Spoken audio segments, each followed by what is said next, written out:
antzeslana, ez dakit, niretzat kariño handia diodan antzeslan bada. Batetik duela urtebetean mama izan naizelako, eta horrek asko mugitu dit, mugitzen dizu zertaz hitz egin nahi duzun eta zer kontatu nahi duzun.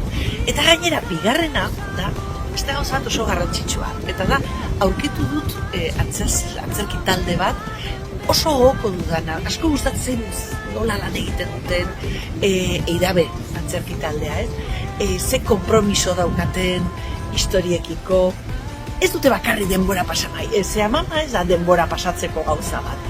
Da, ondo pasatzeko, baina era berean gauza asko partekatzeko. Ze hori da helburua, ez? Helburua azken batean da, neurri batean, askotan ez dakigu, zein dan gure ingurua edo biltzen gaituen hori, ez? Aztu egiten zaigu edo ez degera jabetzen. Bueno, horri buruz, pixka bat, esnatu nahi du. Tilin, bai. Ze, nola izena du gure amamak? Eta gure amamaren amamak, nola izena zuen? Eta nungoa zen? Eta zelan bide egiten zuen?